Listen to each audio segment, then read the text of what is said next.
Hello everyone, welcome to A Good Night for a Murder, a Victorian true crime podcast.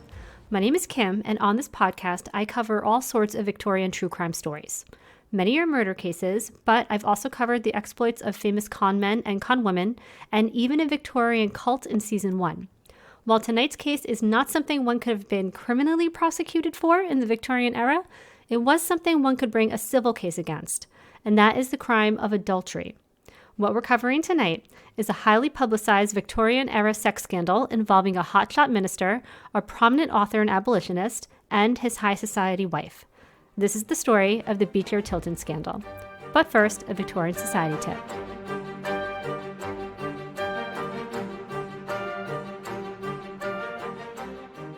Many of the players in our story tonight were heavily involved in social reforms that caught fire during the end of the 19th century, such as the abolition of slavery and the suffrage movement. I thought it would be interesting to look into what advice might be being offered to women wanting to join the suffrage movement at the time. But what I found is even better. I found a pamphlet published in 1915 titled How It Feels to be the Husband of a Suffragette. The author is simply listed as him. Here are a few excerpts I found particularly entertaining, and if you're interested in reading it in its entirety, you can find the link in the episode blog on my website. First, he writes, "We share our family finances. She has her own income, bank accounts, and investments quite independent of me. All you've got to do is to translate that into masculine terms to find out how it works. Which friend do you enjoy more? The one who is constantly coming to you begging for small sums of money and exhibiting unexpected bills?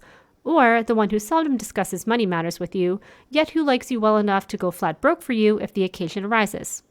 The author goes on to say, "She didn't stop with the finishing school, as so many of them do. She went right on trying to learn things that were worthwhile, trying to get better acquainted with life, trying to economize the effort spent in drudgery and utilize the time saved for better things, trying to stop waste in order to enjoy plenty.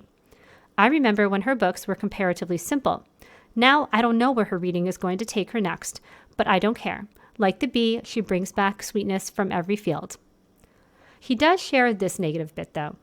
There is this, however, about living in a house with a woman who takes a kind, warm, vital interest in everything that is going on in the world.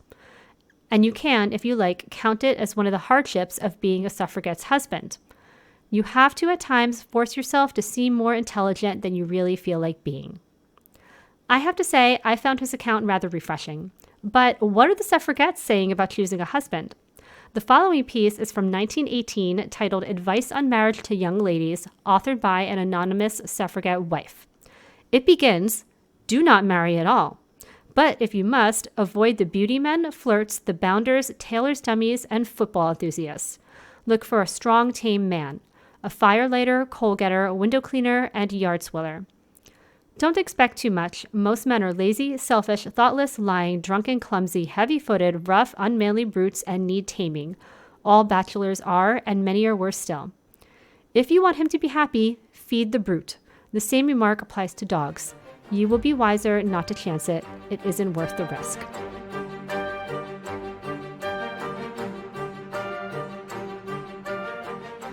Hello, everyone. Welcome back. The podcast took an unexpected hiatus for a bit there, but now I am back and I am going to do my best to get back on schedule. I do have 2 new Patreon members to welcome. Welcome to Jacqueline and Haley. Thank you so much for joining, and I am so glad you're here. And I just want to take a moment to thank all of my Patreon members. I hope you all are enjoying the bonus content, and I really look forward to continuing to grow that community.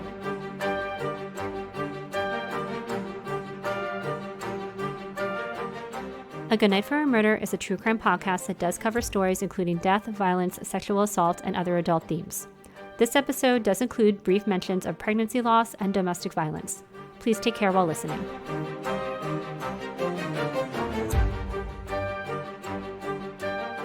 We'll start with Henry Ward Beecher. He was born in June of 1813 in Indiana to Lyman Beecher and Roxana Foote. Henry had 8 brothers and sisters and 4 half-brothers and sisters from his father's second marriage. Of his father's 13 children, 9 went on to become reputable authors, including Harriet Beecher Stowe, who authored the highly influential abolitionist novel Uncle Tom's Cabin. Like his father, Beecher grew up to become a Congregationalist minister. But he wasn't a regular preacher, he was a cool preacher.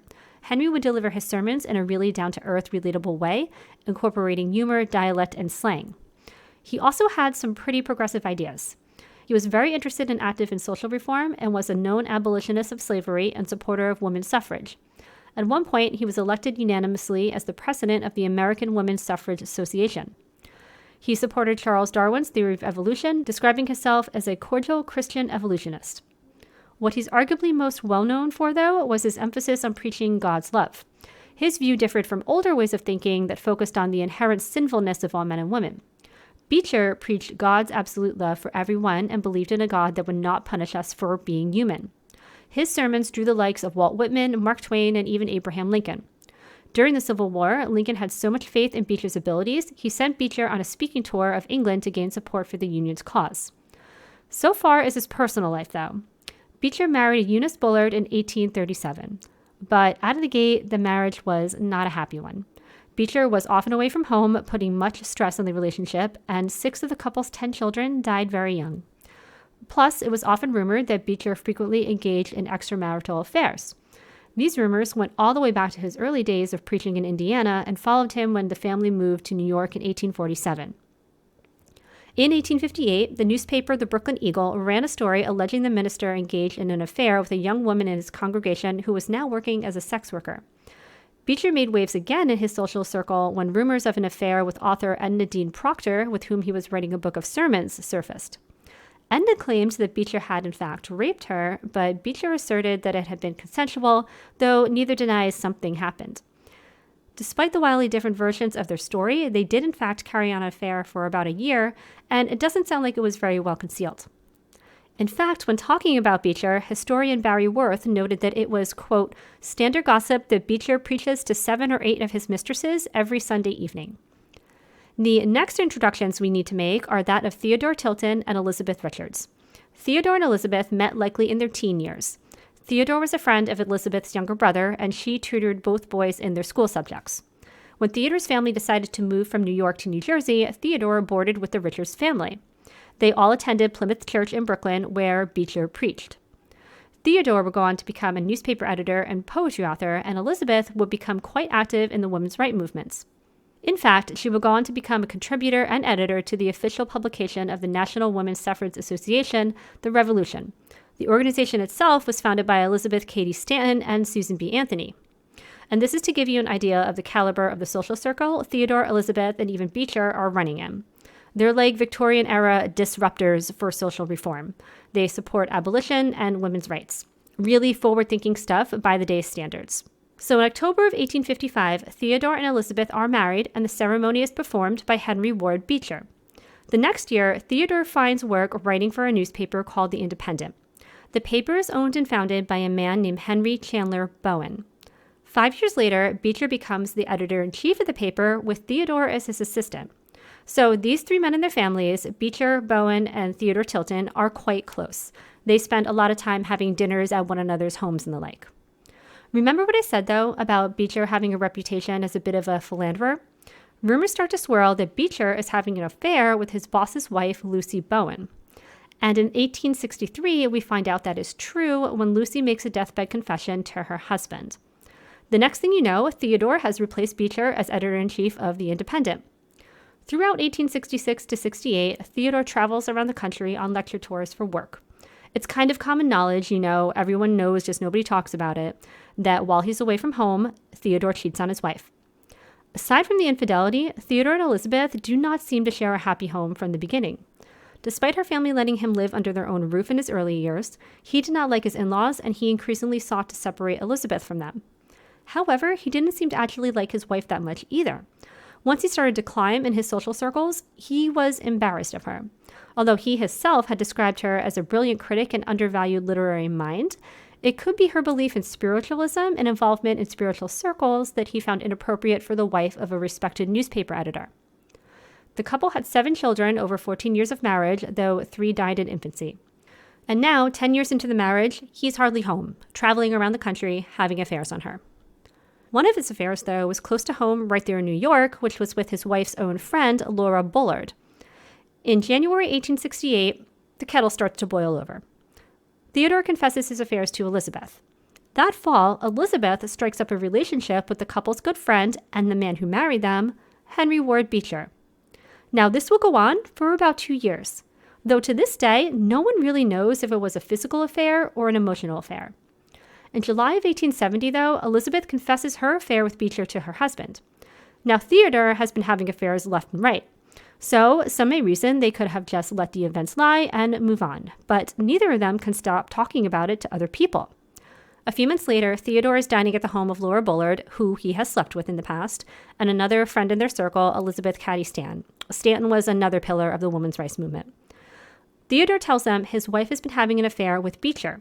The same night, his wife is at home with Susan B. Anthony, again, all very well-to-do people in this circle, and she tells her about the affair and the confession to her husband.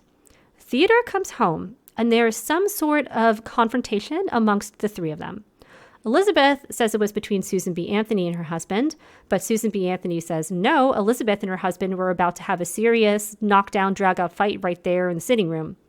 What ends up happening is that both women lock themselves in Elizabeth's room for the night.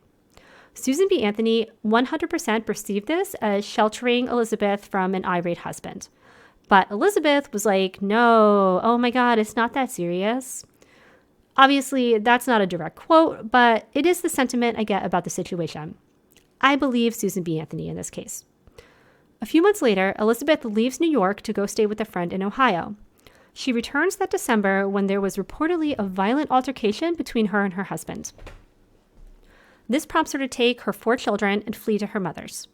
Now, despite her travel to Ohio and brief return to her husband only to leave again, Elizabeth became pregnant again by him somewhere along the lines. I think it's reasonable that she might have realized she was pregnant during her time in Ohio, which is why she returned, but obviously this goes badly, and on December 24, 1870, Elizabeth suffers a miscarriage, citing, quote, anxiety night and day as the reason. A lot happens very rapidly after this. Elizabeth's mother, perhaps outraged on her daughter's behalf, writes to Theodore's boss, Henry Bowen, and is kind of like, hey, do you know what kind of person you have working for you?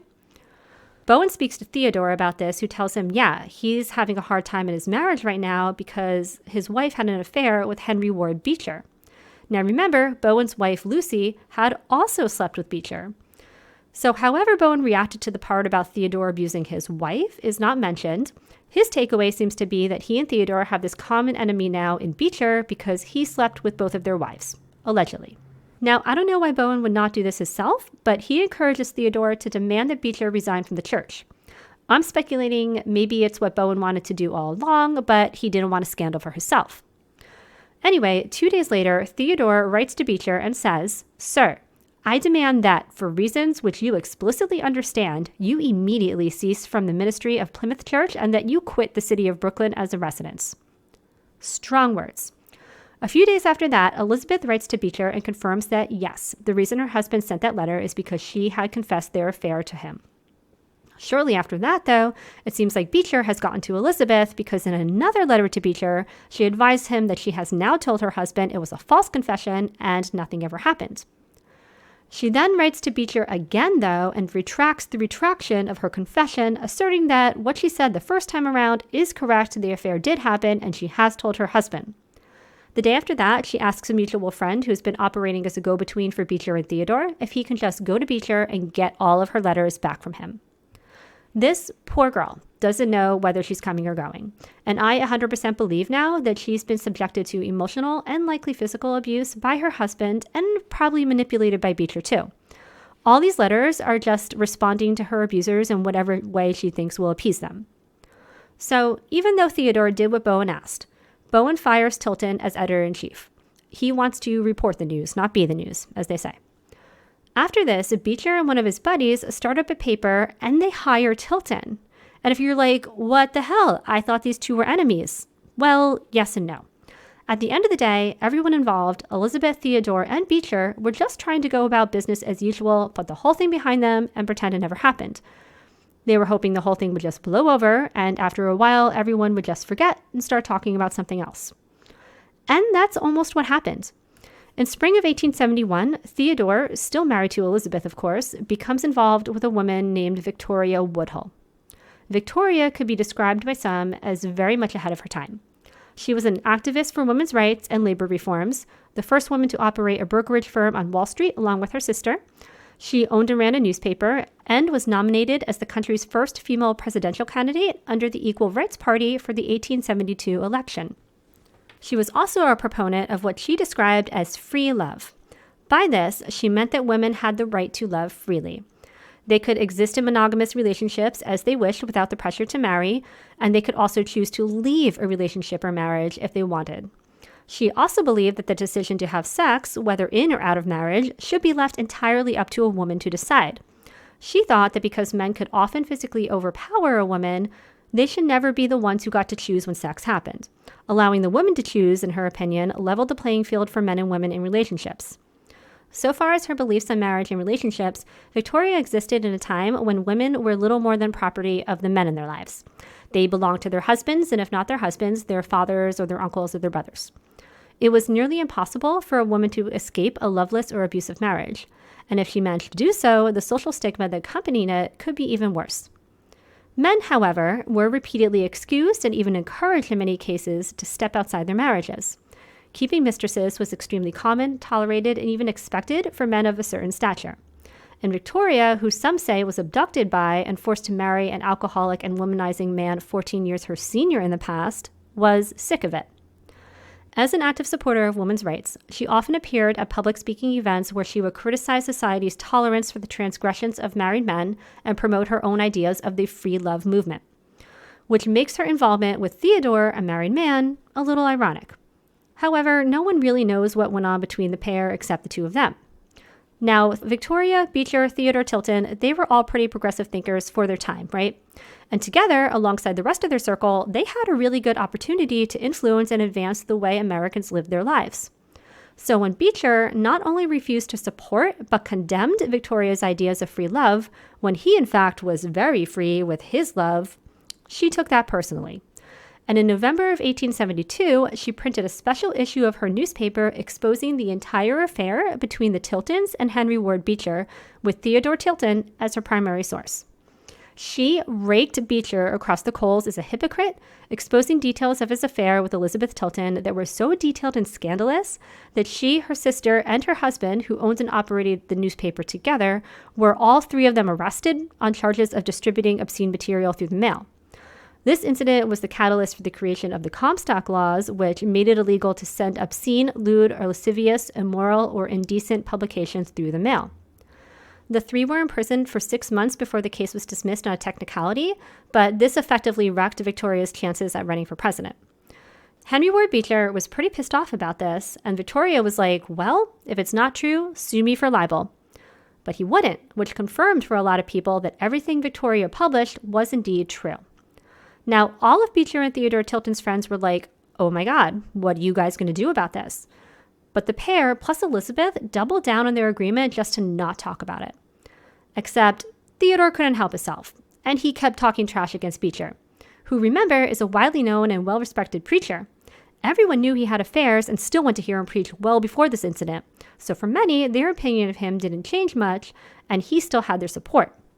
Because of this, the church kicked Theodore out of their membership ranks. Of course, not everyone agreed with this, including Beecher. He was kind of like, guys, please, let it go. But they dropped Theodore from their membership anyway. Theodore spoke to the pastor at another church who, on his behalf, wrote to the Council of Congregational Churches basically tattling that they had disfellowed Theodore without any investigation on the allegations against Beecher. The council did investigate in March of 1874 and did take censure actions against the church. Now, remember back when this was all coming to light and Theodore got fired from his job? Then Beecher actually started up a newspaper that he effectively put Theodore in charge of. This is sort of a move to be like, hey, we're all friends here, nothing to see. Well, Tilton published a letter in that paper publicly accusing Beecher of having an affair with his wife. And now, the congregation where Beecher preached has to respond. They opened an official investigation into Beecher, and the news caught fire across the country. Where Victoria's story had been regarded as inappropriate gossip, now the whole thing was news with a capital N. Now, where has Elizabeth gone through all this? Well, a month after the church begins their investigation against Beecher, Elizabeth leaves her husband again, this time for good. Theodore asserts she's free to go, as she's always been, but I don't believe him. The members of Beecher's church take Elizabeth in while the investigation is going on. During the investigation, Elizabeth claims she never made any such confession of an affair to her husband. By the end of August, the church has concluded their investigation and fully exonerated their pastor, Henry Ward Beecher. Given the spectacle the entire thing has become, it appears any agreement Beecher, Theodore, and Elizabeth had to keep silent about the matter is now null and void. Because the next thing that happened, in an effort to save face, I suppose, is that Theodore allowed 201 private letters between he and Elizabeth to be published in the Chicago Tribune. Next, Theodore sues Beecher for what was known as criminal conversation. Conversation is an old euphemism referring to sexual intercourse. So the term criminal conversation is referring to adultery. Now, adultery wasn't really a crime that was punishable by law at this time, but it was something one could bring a civil suit against. A similar allegation is called alienation of affections. Alienation of affections meant that the other man had caused the husband become alienated or unable to receive the affections of his wife. And in both these cases, the idea was that the woman was essentially property of her husband. If there was adultery in the marriage, the other man was effectively damaging the husband's property, and he had the right to sue. The voice of the wife was completely silenced in these legal proceedings. She didn't even have the right to testify or make a statement in court. Now, I was curious, could a woman sue for criminal conversation? And from what I found, the answer in 1875 was no, simply because a wife couldn't legally own anything. If a woman did rarely own any assets of her own, ownership was transferred to her husband as soon as she got married. While the ability to sue for criminal conversation or alienation of affections has been abolished in most countries and U.S. states, there are a few states where a man or a woman can still sue for criminal conversation or alienation of affections. Usually, this comes up, unsurprisingly, as part of divorce proceedings.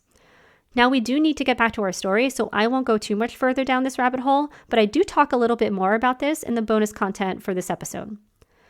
The Beecher-Tilton trial began in January 1875 and has been referred to as America's first major clergy sexual abuse scandal. It received national press coverage, and spectators clamored each day for a spot in the gallery. Now, even though these were public proceedings, the courts at first didn't even want to allow women into the gallery. But eventually, they allowed a select few in, including Elizabeth herself. The press reported endlessly on her appearance and demeanor. Wikipedia states that Elizabeth, who, mind you, was not permitted to testify or make any sort of statement, was described as both matronly and childlike, as pious and saintly, but also sensual and powerful. Those who knew the trio personally were divided. Many chose sides, some called all of them crazy and refused to take a stand one way or the other, and some members of Beecher's family even left the country while the trial was going on. 6 months later, the case was finally turned over to the jury to deliberate. After 8 days of deliberation, the jury deadlocked, and it was all over. Beecher returned to preaching, and his reputation was largely recovered. In February the following year, Plymouth Church responded to the civil lawsuit by opening another investigation into Beecher, where he was, again, exonerated. Church members who testified against Beecher were ultimately expelled for speaking disparagingly against their preacher. On March 6, 1887, Beecher died in his sleep from a stroke at the age of 74. He is buried at Greenwood Cemetery in Brooklyn, New York. Theodore Tilton moved to France, where he died in Paris in 1907 at the age of 72. Elizabeth, having lost her financial support, fell in hard times, but it sounds like members of Plymouth Church hired her as a tutor to help her get by. Before and during the trial, she often waffled back and forth about if she had any sort of affair, whether it be emotional or physical, with Beecher at all. But after the trial, she made another statement asserting that their affair had been sexual in nature, and for this, she was also expelled from Plymouth Church. In later years, she lived with her daughter, who had been widowed, until she died in 1897 at the age of 63. She is also buried in the Greenwood Cemetery in Brooklyn, near where her infants who did not survive are buried. Her headstone simply reads, Grandmother. Victoria Woodall ended up marrying an English banker and moved to England, where she remained after his death, until she also died, a wealthy widow, in June 1927 at the age of 89. The public scandal and fallout that ensued from her publication of the Beecher-Tilton Scandal is said to have set back the women's suffrage movement by an entire generation due to the association of free love and immorality with women's rights. If you head over to Instagram or YouTube at A Good Night for a Murder, you can let me know what you thought of tonight's episode there. On Instagram, I've posted some photos of all the major players in tonight's story, plus some trial illustrations, including a flip card portraying Beecher hiding under Miss Tilton's skirts. I tell you, these Victorians were ruthless sometimes. You can also see the photos and source links on the episode blog on my website at agoodnightforamurder.com. While you're on the website, you can sign up for the Good Night for a Murder newsletter. Each month, I try to send an episode roundup, reveal of next month's episodes, and other goodies like extra Victorian society tips, book recommendations, and more. Like everything else the past month, the newsletter also had to take a short break, but definitely sign up. It's a great way not to miss anything. The bonus content for housekeeper and butler tier Patreons for this episode is about more crimes and penalties of the Victorian era that might seem strange or excessive to us today. Listen through the outro music to hear a short preview of this Patreon bonus content. To subscribe to Patreon and learn more about the podcast, you can visit agoodnightforamurder.com. You can also follow me on Instagram, TikTok, or YouTube at agoodnightforamurder. Please rate and review and share with friends. Thank you for listening, and I will talk to you again soon.